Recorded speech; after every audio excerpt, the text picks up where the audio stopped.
So good morning students, hope you all are doing well and are safe at your place during this pandemic condition. So we are going to start the on campus training with this very first session, which will include detection, diagnosis, identification of the plant disease or plant pathogens, slide preparation, microscopy and other different activities which includes the detection and diagnosis of plant pathogens. So in this session different activity will be performed and it will be delivered or demonstrated by department students Sanket, Kamal, Vignesha and Dhara. So we'll start with the very first topic, that is detection versus diagnosis. So friend, in very layman term I would like to introduce both the terms. So suppose you are looking to some picture and in that picture first you will first you will see that these are the picture of human beings. This is called detection. But when you analyze that whether that picture consists of either male or female, so this is called diagnosis. So in a practice, to detect a problem is objectively observe symptoms caused by the problem, whereas to diagnose a problem, ascertain the specific pathological condition that is causing the problem. Now, so why we are doing all this? Because since era we are suffering from different plant diseases, and you must have heard in your different semester about the Irish famine, Bengal famine, that have caused huge loss to the human community. So what the plant disease cause actually? It will cause loss of major production, economic losses in agricultural industries worldwide. Early information on crop health and disease detection can facilitate the control of disease to minimize the economic losses. So now identification of characteristic symptoms. Disease or pathogen may cause underdevelopment of the tissues or organ, or overdevelopment of the tissues or organ, necrosis, which means definitely the plant death. So sometimes alteration in the physical appearance that you can see, and that you can easily tell by now you have reached to the 7th semester, you can easily tell that this plant is healthy or not because of its changes in the physical appearance. So now we'll discuss two terms, sign and symptom. So what is sign? Sign is presence of any fungal part or bacterial ooze present on the plant system. So any fungal part, you must have heard about hypha, mycelia, fruiting bodies like acervuli, pycnidia, and sometimes you can also find the you can say that survival structure called sclerosia on the plant parts. Now what is symptom? So generally we can say that it's alteration in the physical appearance, but technically if you define what is symptom, so symptom is abnormal appearance of the plant parts due to the attack of some plant pathogens, and that visual appearance is recorded either we can see through our naked eyes, or sometimes we are not able to see whether this is having any part of the pathogen. So part of the pathogen, that is sign, that can be easily, sometimes we can see visually also, but sometimes we have to study under the, you can say, stereo microscopy. Now coming to the different symptoms caused by different pathogens. So what are the different symptoms caused by the fungal pathogen?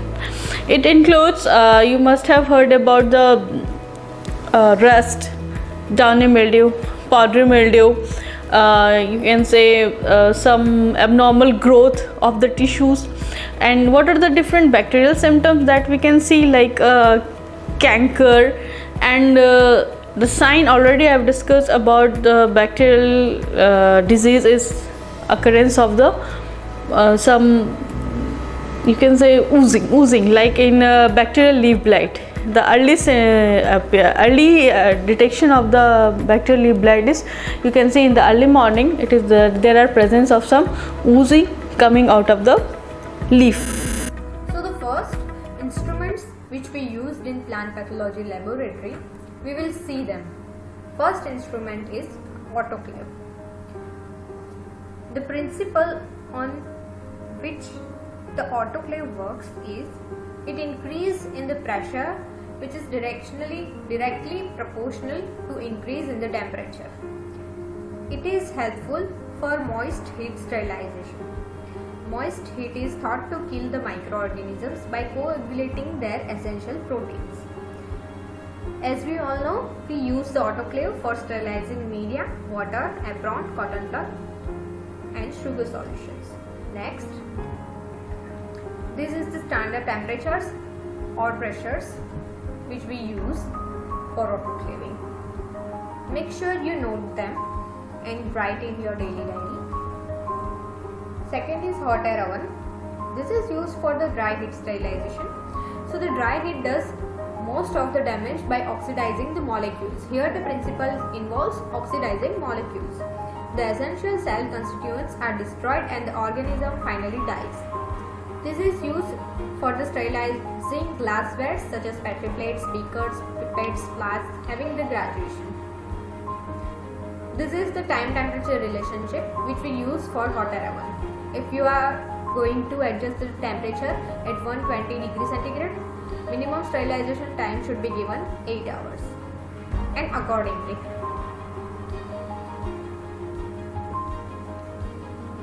This is the laminar airflow cabinet which is required for different operations performed in the plant technology laboratory.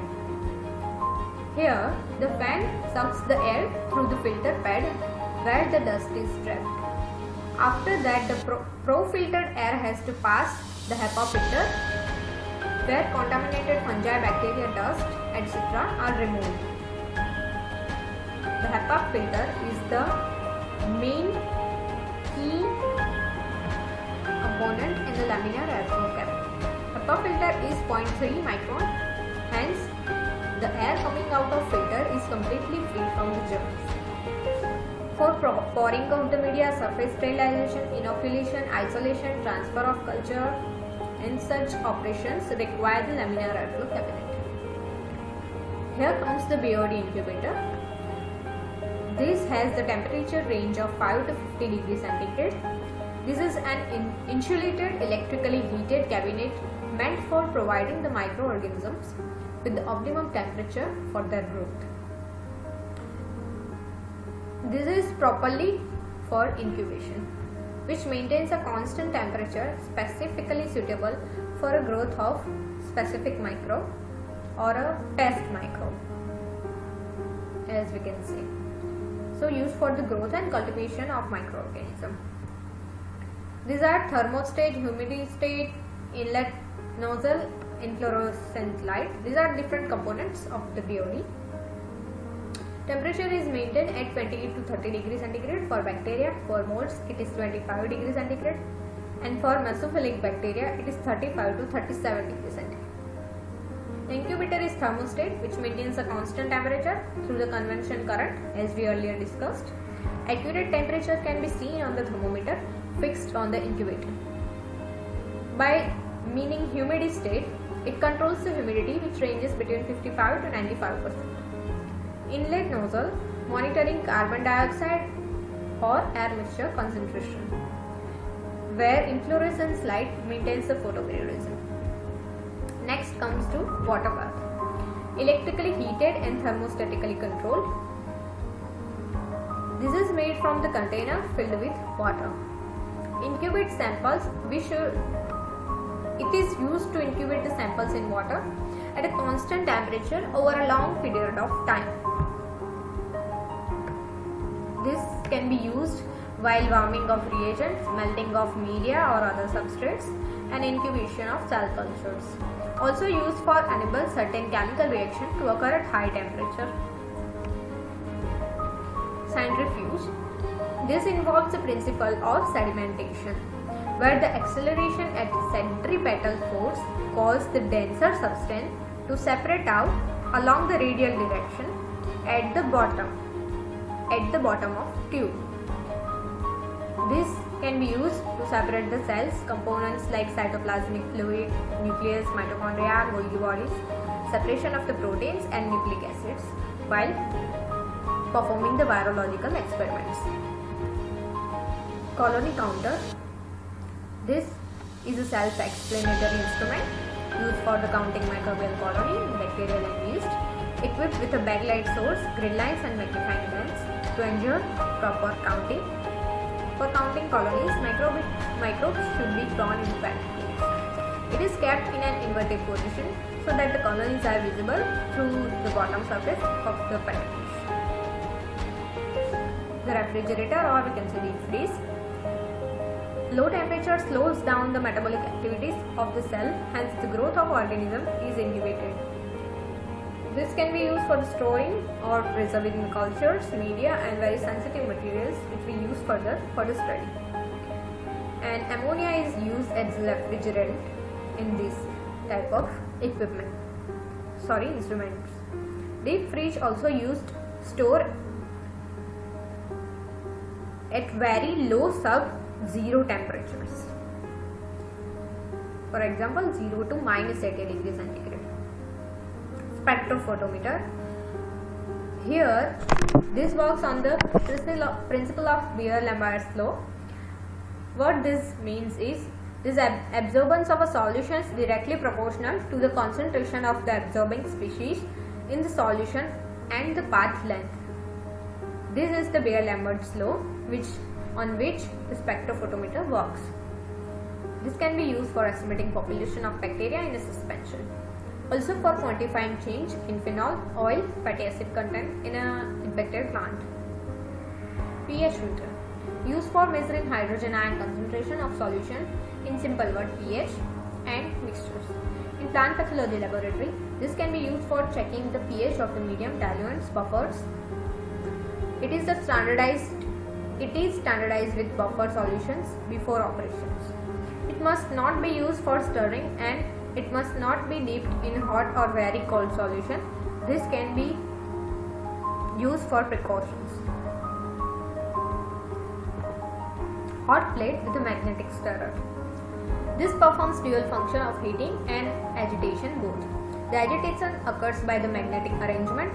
Any type of glass beads can be used for on this instrument for the heating and agitation purpose. Magnetic beads are used for the agitation purpose. Microscope. This already we are going to discuss further in a microscopy session. Weighing balance, used for the weighing chemicals, samples, media, etc. Electronic top pan balance, used for weighing large quantities of media and other chemicals. Electronic analytical balance, used to also weigh small quantities of chemicals, sample precisely and very quickly. Here comes the orbital shaker for getting uniform growth of aerobic organism under liquid media, which requires constant and uniform supply of oxygen. Here's the role of orbital shaker comes. This can be used for shaking the tubes or flasks containing the liquid culture, cultivation of aerobic microorganisms, and speed and temperature can be controlled using this instrument. Here, this is a vortex mixture. This is used for thorough mixing of liquids in test tube as a rotor whose speed can be controlled. It particularly helpful during serial dilution in enumeration of bacteria, which needs homogeneous bacterial cell suspension. Here the trans-illuminator, which can be used for analyzing the fluorescent material, spores in a thin layer chromatography, to identify the fluorescence producing bacteria also.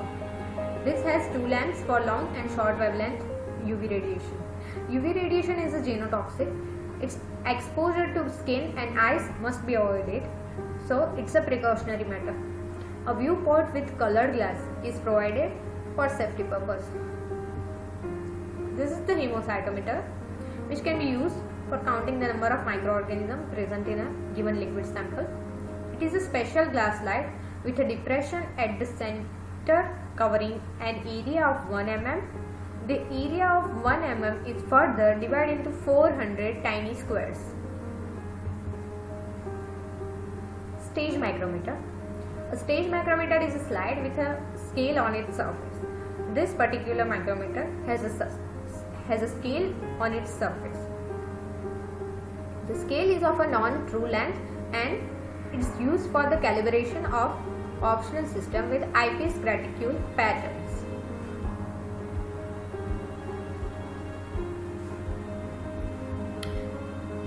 Last is ocular micrometer. It is a glass disc that fits in a microscope eyepiece that has a ruled scale which is used to measure the size of magnified objects. Thank you. Coming to the microscopic session, as microorganisms are too small to be seen with naked eyes, microscopy is necessary. What is microscopy? It's the study of a microscope, its components and working principle. Microscope meaning is actually derived from the Greek language. Greek word micro means small and scope means to look or see.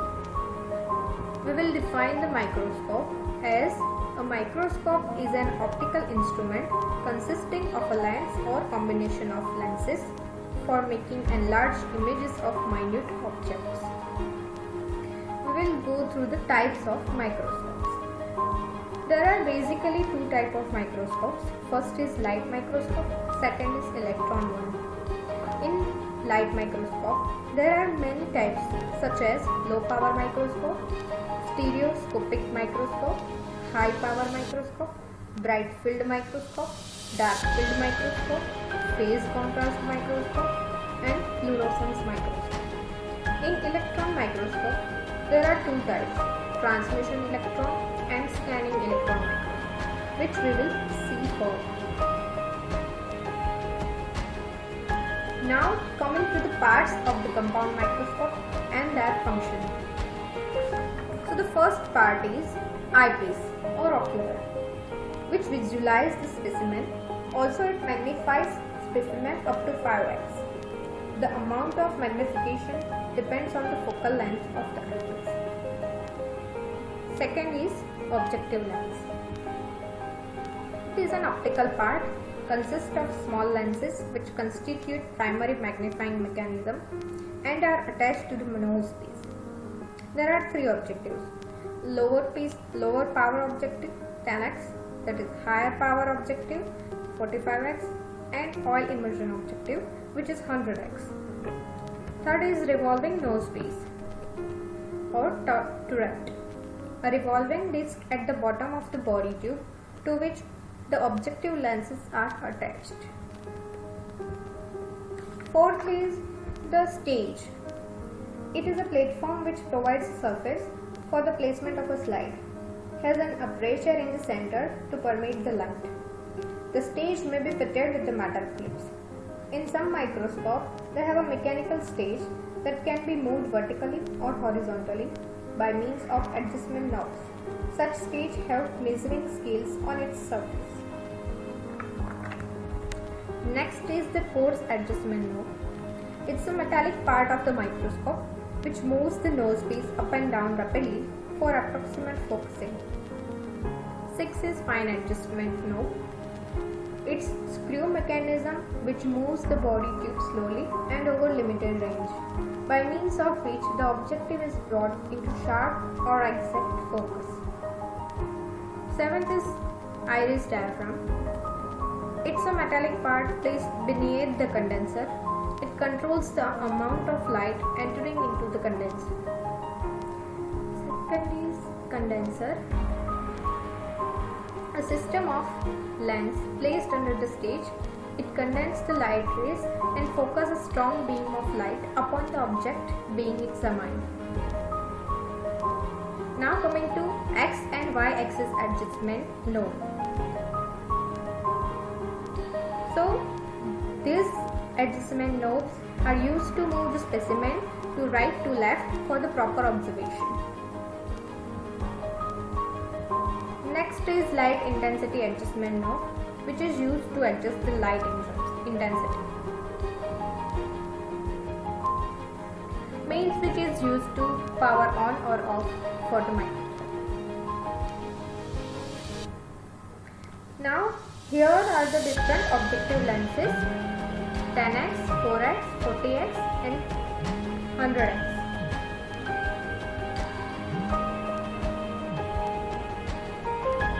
Now we will adjust the iris diaphragm to match the magnification of the objective lens in a piece.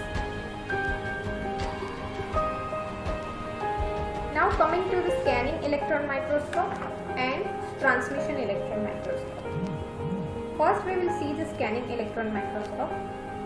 The specimen is placed in a vacuum and an electron beam scans back and forth over it. Electrons that bounce off the metal coated specimen surface are collected, converted to a digital image and displayed on a TV-like monitor. It is used to study the external topography and morphology of the specimen. It provides the three-dimensional image of an object. This is transmission electron microscope. This electron microscope offers very powerful magnification, which is greater than 1 lakh x and resolution is 0.5 nanometer. Hence, it is used for studying the internal cell structures like mitochondria and ribosomes.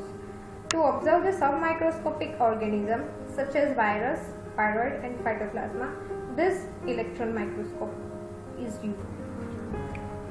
So now coming to the detection of the plant pathogens through visual symptomatological studies. First we will go through the fungal diseases. In this first I have chosen all the diseases have been selected that occurs in our especially in the Anand region of the Gujarat. First is anthracnose of sorghum. In this the fungus causes both leaf spot and stalk rot. The disease appears as small red colored spots on both surface of the leaf. Numerous small dots like acervulus are seen on the white surface of the lesions. What are acervulus? These are asexual fruiting bodies, and the special character of the acervulus are setae. That you can see pointed needle-like structure. Basically, the function of setae is it helps in the dispersal of the conidia because this setae absorbs water, and due to the turgidity it creates pressure on the conidia that helps in dispersal of the conidia from the acervular cup. And in another picture we can see the conidial structure of Anthraccolitotrichum. It is basically falcate structure, falcate, or you can say half moon shape structure, and here it is not visible, I'm sorry, but because there is a small oil globule present in the center of the conidia of anthracnose. Next is wilt of chickpea. First of all, I would like to differentiate between pathological wilt and physiological wilt. In case of physiological wilt, it occurs due to lack of water, and it can be recovered when you apply or supply the water to the plants. But in case of pathological wilt, there is no chance of regaining of the plant health because it has the channel you can say xylem vessels have been blocked by the pathogen that gets accumulated in the xylem vessels. Basically, there are 2 to 3 mechanisms or reason behind the wilting of the plants. First is that accumulation of the fungal pathogen in the vascular system or in the xylem tissues. Second is the counter attack of the plant. We know that every living organism has the capacity to defend itself. So in the counter attack of the pathogen, there is a formation of balloon-like structure in the xylem vessels that are known as styluses. Because of that balloon-like structure, there is blockage in the passage of the water through the xylem tissues. And second reason is that when there is a disintegration of the tissues in the xylem vessels, the disintegrated parts of the xylem tissues gets accumulated, that also cause blockage in the movement of the water. The typical symptom of wilt is drooping of the petiole, rachis along with the leaflets. Drooping is initially visible in the upper parts of the leaf, plants, and within 24 to 48 hours the whole plant gets affected. In another picture, we can see there is a browning of the vascular bundle. The reason behind the browning is that we know that the plant has phenol content in it. Due to the attack of pathogen, there is a oxidation of this phenol compound which leads to the browning of the xylem tissues. Here we can see the Chlamydospores. This picture has been taken from the plate culture plate of the Fusarium. Round structure Chlamydospores, in class also I have discussed that these are the survival structure, very hard structure. The outer layer is thick, and these Chlamydospores are formed due to the swelling of the compartments of the hypha. This gets converted into round structure, and the outer surface gets very thickened, and this helps the fungus to survive under the unfavorable environmental conditions. Next one is Macroconidia and Microconidia of the Fusarium. Macroconidia are large sickle-shaped structure and having septation. Microconidia are small globular structures.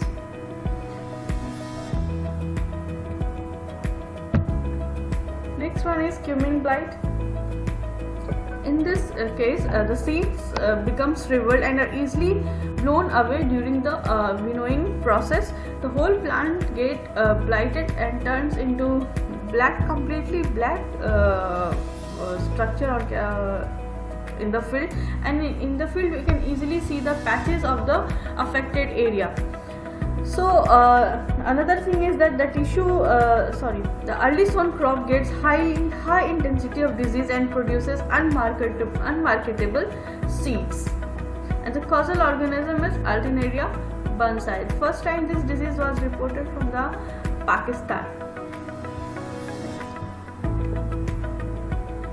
So coming to the early blight of tomato, this is very familiar disease and you have seen in the field also. The most specific symptom is target-like concentric rings.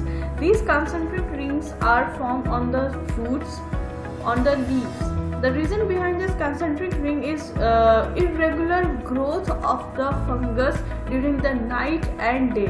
I want to say that there is a difference in the pattern of growth of the fungus during the night time and during the daytime. So there is a formation of this concentric light and dark rings. The tissues around the spots often turn yellow, means there is a yellow halo formed around the tissues. This yellow halo is due to the toxin alternaric acid produced by the pathogen Alternaria. Severely infected leaves turn brown and fall off or dead. Dried leaves may cling to the stem sometimes. We can see the conidia. Conidia of the Alternaria is a very specific type. There are two types of septation. One is horizontal and another one is vertical. This type of septation is seen in case of conidia only, and this type of spore is termed as dictyospore. Another specific characteristic is the appearance of beak. Beak of the conidia is very specific, and the length of the beak varies from species to species. Here we can see a medium sized beak is present in Alternaria solerni. In Alternaria brassicola there is a very longest beak is present. In Alternaria alternata the beak is very redundant. Here we can see the chain of conidia in case of Alternaria. Septoria leaf spot of Chile. So the symptoms first appear as small dark water-soaked lesions on the older leaves. These last to form circular lesions about 5 mm in diameter with black or brown borders and grey centers peppered with the black fungal sporulating structures, that is pycnidia. You must wonder that what is the difference between the septoria leaf spot and anthracnose or Cercospora leaf spot. There is a difference. We can see there is the size of spot in case of septoria is small and somewhat it is rounded. But in case of Cercospora leaf spot, it is not. It is irregular in shape. In both the cases, margin is having brownish color. Next one is Alternaria blight of marigold. Here we can see that the leaves has become completely blighted due to the disease symptom, and this leads to very low marketable value of these flowers. The pathogen is Alternaria diagetica, and I have already discussed about the structure of the conidia of Alternaria. Leaf blotch of turmeric. The spots of 1 to 2 mm diameter appear in more number, covering both sides of the leaf. The attacked leaf presents a reddish brown appearance instead of the normal green color. These spores coalesce to form irregular, bigger patches. Next one is mango malformation. Actually, earlier its etiology was not known. Still, it is under investigation. What is the reason behind this mango malformation? But the pathogen, always has been found that is associated with this disease is Physarum molliforme subglutinans. So basically, there are 3 types of symptoms: bunchy top phase, floral malformation, and vegetative malformation. In bunchy top phase, in nursery, the bunching of thickened small shoots bearing small rudimentary leaves.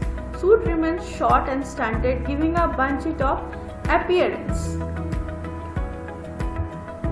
In vegetative malformation, excessive vegetative branches of limited growth in seedlings. They are swollen with short internodes, forming bunches of various size and the top of the seedlings, so bunchy top appearance. In floral malformation, shows variation in panicle. Malformed head dries up in black mass and persists for longer time. Here we can see smaller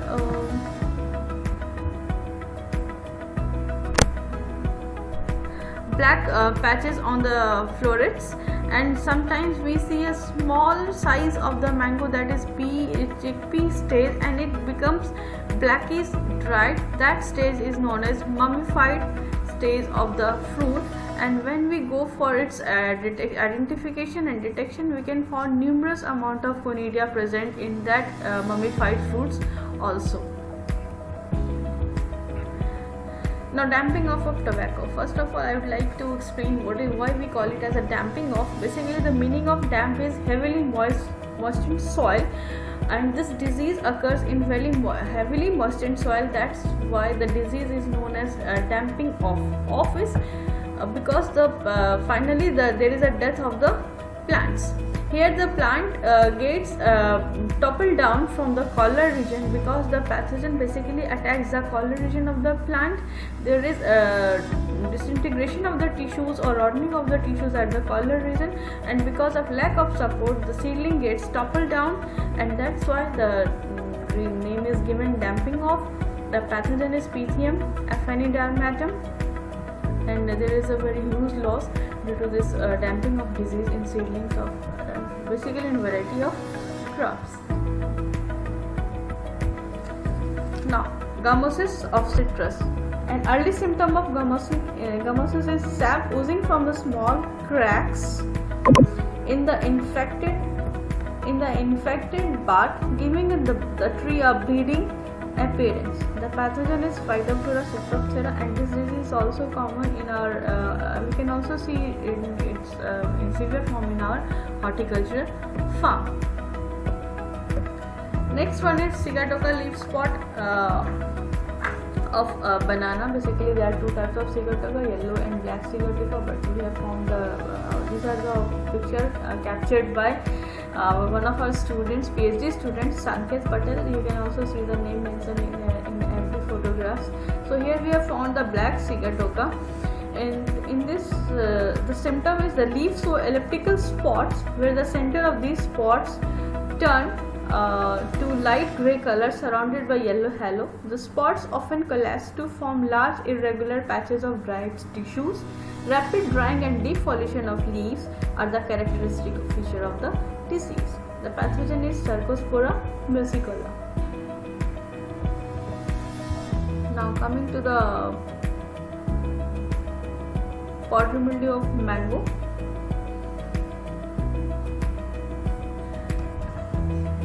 So the pathogen is Odium mangifera. Powdery mildew itself, the name is indicating that there must be some powdery appearance on the leaves, on the inflorescence, and here we can find the mummified fruits on the powdery mildew. These mummified fruits are the peanut stage of the mango, and it turns blackish and very hard in structure. These mummified fruits can be observed under the microscope through the slide preparation, and several conidia are present in these mummified fruits. Now powdery mildew of okra. Another thing I want to discuss is that about the green islands. You must have heard in the lectures also, the green islands are generally associated with the obligate pathogens. And the disease that are caused by obligate pathogens are rust, powdery mildew, downy mildew. So these green islands are generally associated with obligate pathogens. Here we can see that the patches of green areas are present between the diseased spots. Basically, these pathogens intentionally leave some portion green because this obligate pathogen requires continuous presence of the living host for their survival. So again, I mentioned these green islands are associated with obligate pathogen. Either it is viral disease or it is fungal disease. Where we can see the chain of conidia of the powdery mildew of Erysipelas cichoricearum, and in the conidia, very close view of conidia. These slides have been prepared in our lab itself, and again I would like to mention that these are the work of Sanket Patel, one of our PhD students. Now coming to the downy mildew of pea. First of all, I would like to explain what is the meaning of downy. Downy means cottony. Most of us just consider it as a downy because we can see the growth of pathogen under the lower surface of the leaves. No, that is not the reason. Meaning of downy is cottony growth. In downy mildew of any crop, we can see cottony growth of pathogen present on the lower surface of the leaf, and on the corresponding upper surface we can see a yellow region present on the leaves. These cottony growth may consist of sporangia4 hypha, and when these come in contact with water, the sporangia just burst, or and it releases zoospores, and with the help of water current, these zoospores travel from one plant to another plant, leading to the dissemination of the disease. In another picture, we can see there is dichotomous branching of the sporangia4 present, and the sporangia are globular in structure. The pathogen of downy mildew of pea is Perinospora bc. Now coming to the viral diseases. So first, I'd like to discuss about the Mumbai yellow mosaic, and here also you can see a green island present on the leaves. Yellow and green patches are seen in case of Mumbai yellow mosaic. The causal organism is Mumbai yellow mosaic virus, and it is transmitted by whitefly. Next one is tobacco mosaic. Here also you can see dark purple and green patches of the symptoms present on the leaves. It is exclusively self transmissible. So it is always recommended that the chewing of tobacco should be prohibited in the field of tobacco, because this virus remains in active form or in dormant form in the chewed tobacco also, and when this chewed tobacco comes in contact with any injured plant or tobacco plant, the virus enter into the plant and may cause infection in severe form. Yellow vein mosaic. This yellow vein mosaic itself is self-explanatory that the vein becomes initially yellow in color, it becomes thickened, and the causal organism is windy yellow vein mosaic virus, and it is transmitted by whitefly. Tobacco leaf curl. So we can see here the curling of the leaves. Very specific symptom is there, that the leaf becomes puckered and thickened or stiffened. The tobacco leaf curl virus is a causal organism and it is transmitted by whitefly. Papaya leaf curl. So here again you can see curling and puckering of the leaves, thickening of the leaves. The leaves become very hard and stiffened. And then the virus is papaya leaf curl virus, and the carrier is whitefly. Papaya ring spot. Very specific rings you can see on the fruits, on the leaves, and one of the specific symptom of papaya ring spot is shoestring type symptoms on the leaves. The leaves get converted into shoestring like structure, and the pathogen is papaya ring spot virus, and it is transmitted by aphid. Sterility mosaic of pigeon pea. So the affected plants are stunted due to shortening of internodes. The auxiliary birds are stimulated to grow, and the branches are crowded at the top, giving a bushy appearance. Mainly 3 types of symptoms are associated: severe mosaic in leaflets, complete sterility, mild mosaic with partial sterility, and ring spot are also seen in this, and which is characterized by green island surrounded by chlorotic halo. The pathogen is pigeon pea sterility mosaic virus, and the carrier, or you can say, is transmitted by mites, agified mites. Next, coming to the disease caused by phytoplasma.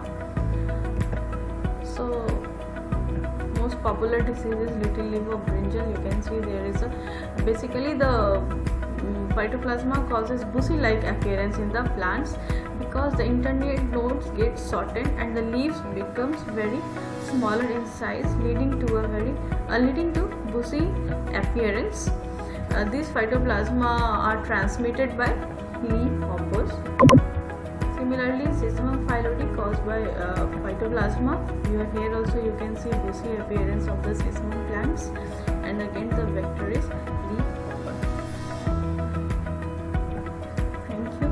Next we will see some videos of our plant pathology field, the disease which are currently present in the field. We will see some videos of our field.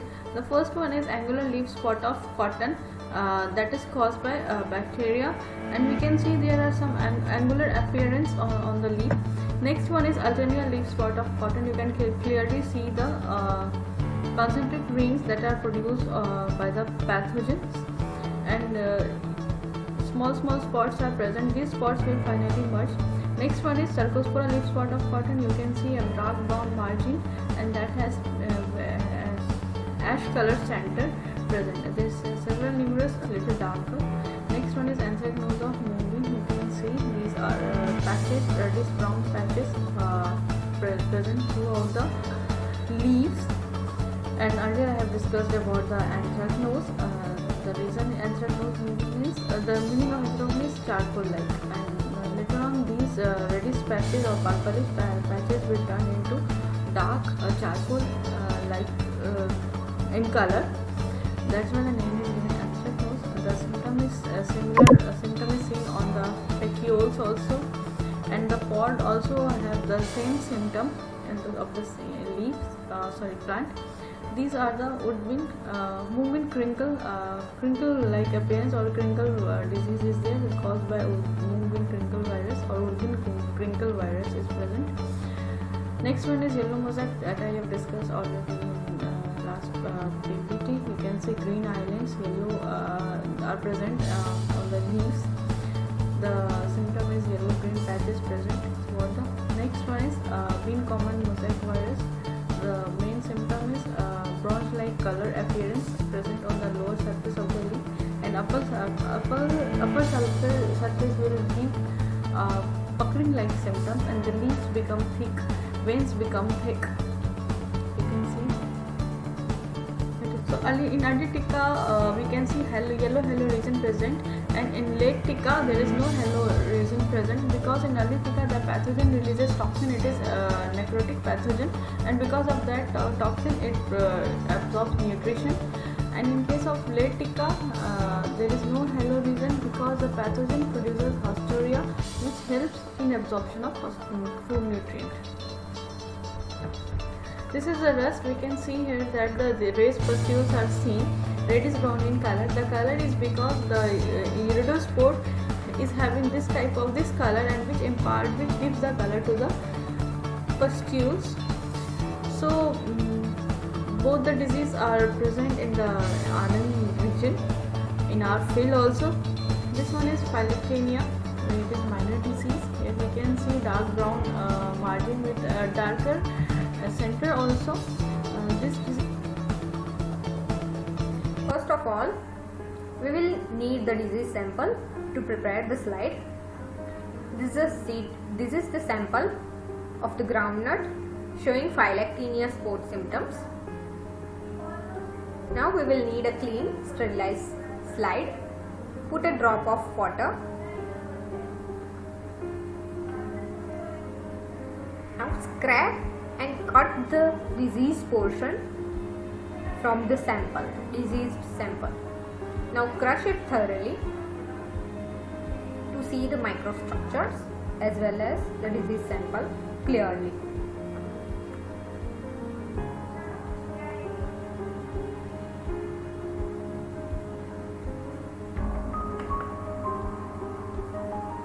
We took all the portion where we observed the dark spots of the Phylloxera.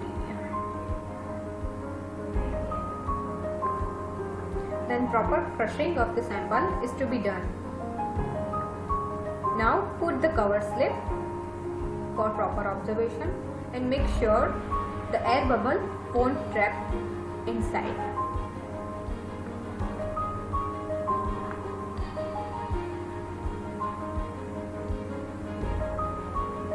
After putting the cover slip, observe the slide into the microscope. Make sure you use different objectives starting from the 4x, 10x and 40x.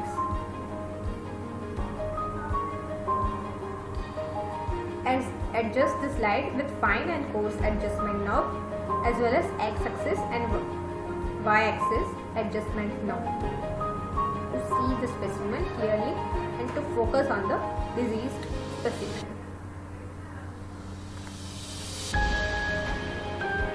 This ensures proper visualization of the sample. Also, changing the objective lens will help to focus more and clearly observe the fungal structures.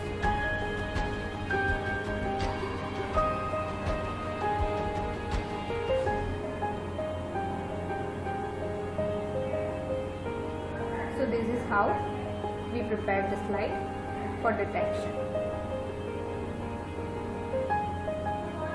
And further, it helps in diagnosis of the whatever the disease.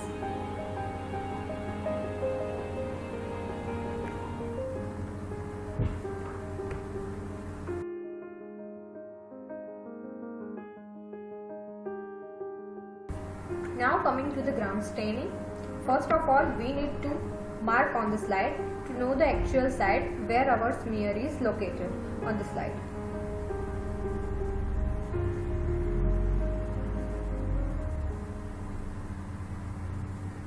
Now take a wire loop and sterilize it using flame from the spirit lamp. After sterilization, take a loopful amount of a bacterial inoculum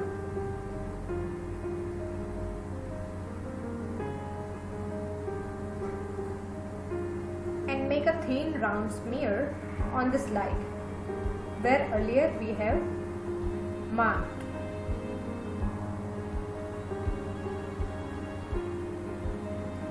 So smear helps to observe the bacterial colony, color, shape and size more clearly.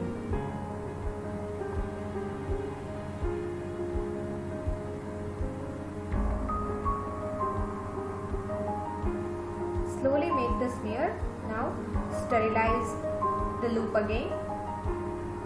Here the heat fixing the bacterial smear is to be done in order to kill the bacteria as well as fix them and to restrict their movement for better observation.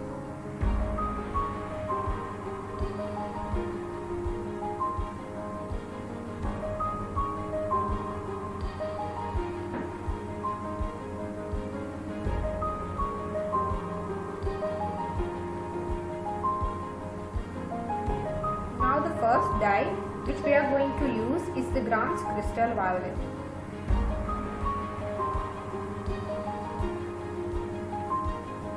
Put 2 to 3 drops of this Gram's Crystal Violet on the prepared smear.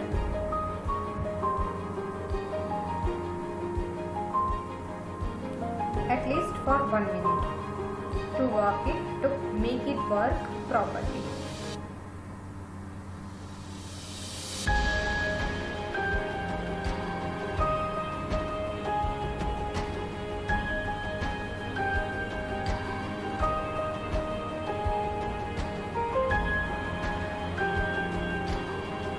Then wash the dye with water by keeping the slide at 45-degree angle and put the water drop by drop in a plastic bowl.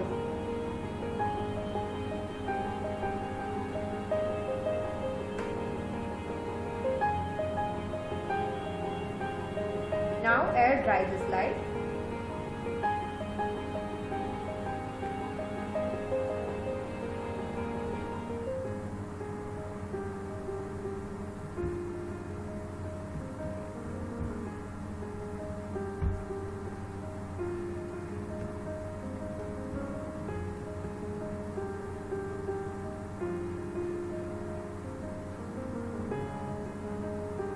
Here, second dye which we are going to use is Gram's Iodine. Again add 2 to 3 drops of this Gram's Iodine and wait for another 1 minute. So this Gram's Iodine is act as a mordant.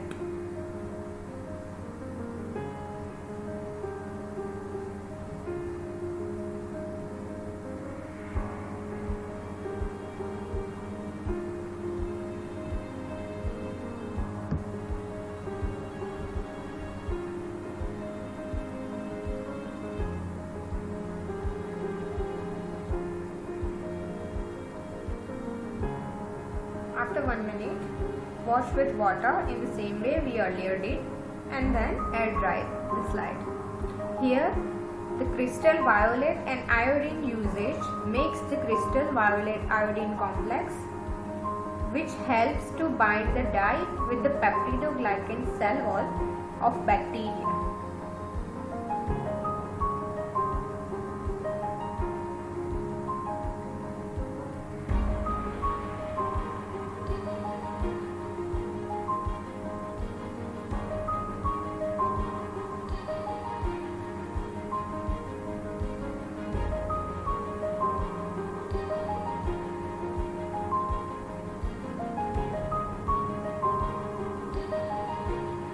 Third one is decolorizer, Gram's decolorizer.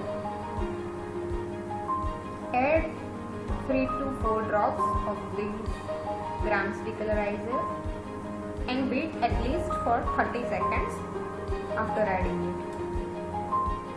Again wash it and air dry the slide. Now why we do add decolorizer? Also it is alcohol. So the alcohol acts as a decolorizer. Here, Gram-positive bacteria contains more peptidoglycan in their cell wall, and alcohol dissolves this peptidoglycan, and the dye trapped in the cell wall earlier gets washed off with this decolorizer, and tiny pores in the cell wall became larger. Here the role of the counter stain comes. when we add the counter stain, lastly, whatever the dye has released with the colorizer, the cell will absorb the counter stain.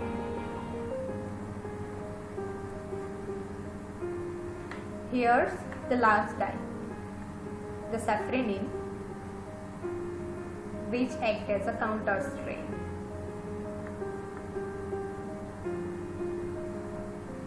Add the 2 to 3 drops of the safranin.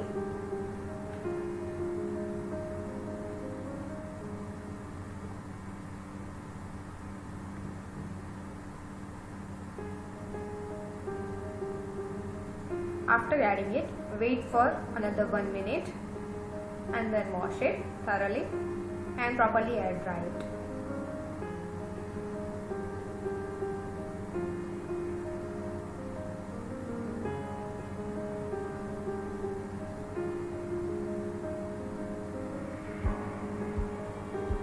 By using gram staining technique, we can differentiate the gram positive bacteria as well as gram negative bacteria based on the cell wall composition. The main principle here works is the cell wall composition. Here we are washing it with water and let it air dry.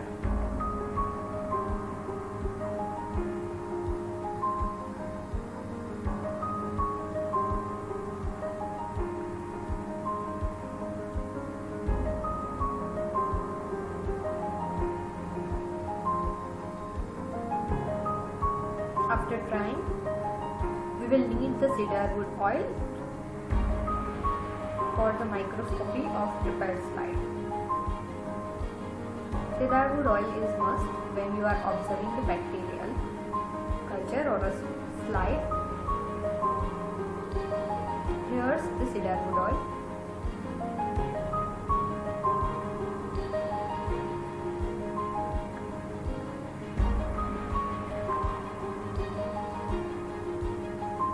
See what is the usage and why we use cedarwood oil particularly for the bacteria.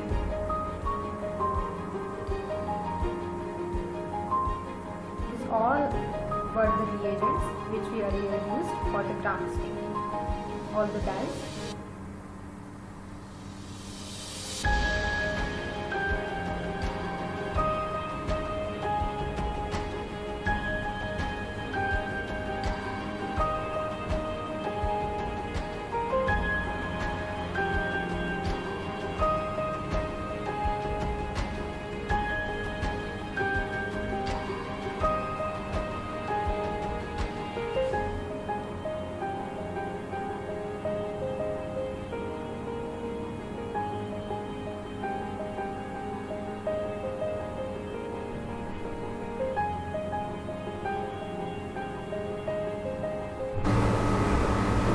So now coming to the ELISA, this technique is for detection of the plant viruses.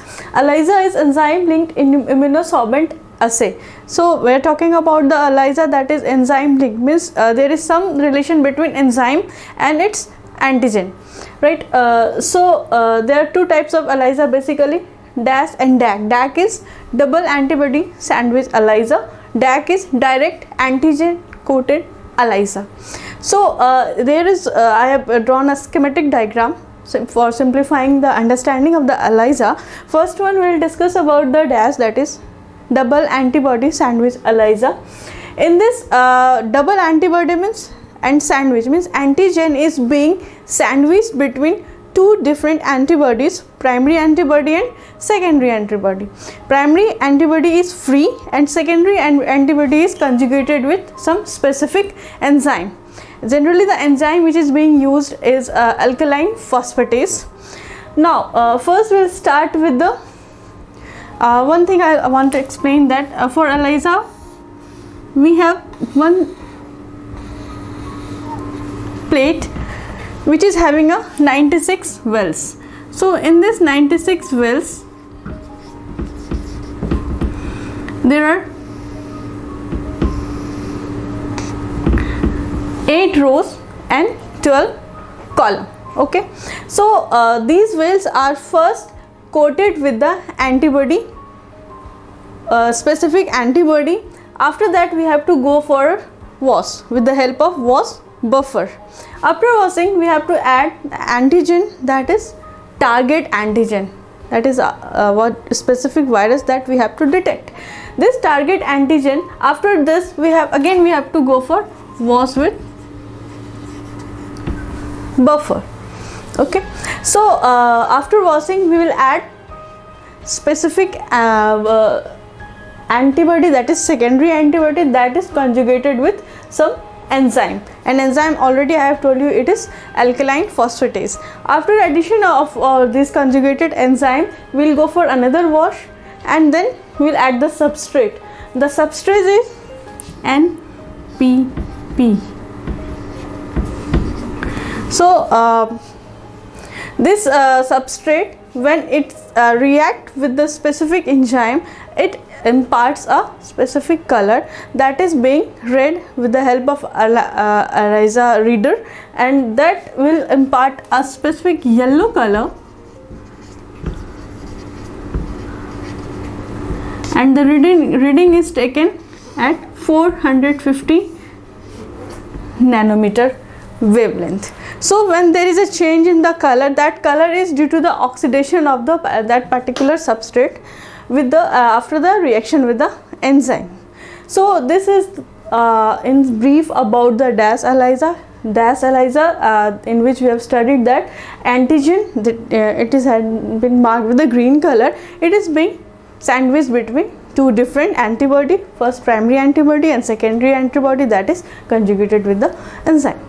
Now next, coming to the DAC ELISA, that is direct antigen coated ELISA. We are calling it direct antigen coated because here we can see that this wheel is first it has been coated with the specific antigen.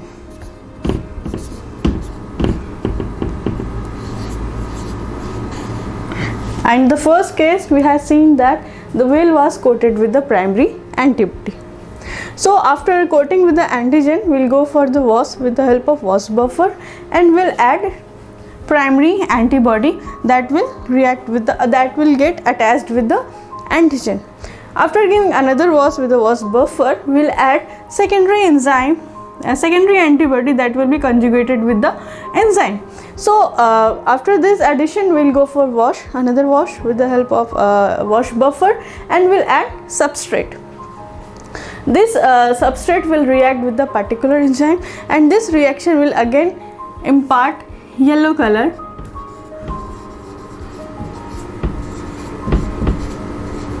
and this color will be color change will be measured at 450 nanometer. So this OD value will give two types of reading. First we will get the quantity of the antigen present in the sample, and another is quality, that will be measured with the help of spectrophotometer in the form of OD value. This OD value will give the actual presence or absence of the target antigen, that is viruses. The sensitivity of ELISA is 1 to 10 nanogram per ml. Means if this amount of antigen is present, it can also detect in nanogram unit also. So this is only for detection of the either presence or absence of the specific antibody. Next we'll go through the practical lab and we'll see what are the different types of buffer and what is a nitrocellulose plate that is having a 96 well, that will be explained in the laboratory. Now we will see the glimpse of complete ELISA. Here you can see the kit, which is complete kit for 96 test for soybean mosaic virus. In ELISA kit, first comes the extraction buffer. Then comes the coating buffer. Here you can see the coating buffer. Third is a wash buffer, which we have yet to prepare. Fourth is a conjugate buffer, as you can see in the video. And the last one is a substrate buffer in a tiny bottle. These are different buffers which we used while performing ELISA test for different purposes. Now we will see the plain ELISA plate. This is a plain ELISA plate which has 96 wells, which include 12 columns and 8 rows. We will see the second plate. Here, second plate shows yellow color in some wells. In second plate, ELISA test has been performed and some wells show yellow color, which indicates the presence of a virus. This all reagents are included in single ELISA kit. I hope you get an idea of ELISA test and ELISA kit as well. So Plantwise is a branch of CABI which provides global solution to 30 million farmers to solve their problems related to pest, pathogen or any soil health problems. In further slides, you will see different information that are generated or established by the CABI, which are helping the farmers. Several links are being shared, and that in this slide also, and that will be shared in your chat box. You have to access those links. One of the link is related to blogs and news, which will help you to strengthen the knowledge regarding what is going on throughout the world and what is going in the CABI, what are helping the farmers, that are different modules generated by the CABI. These link will help you further surely.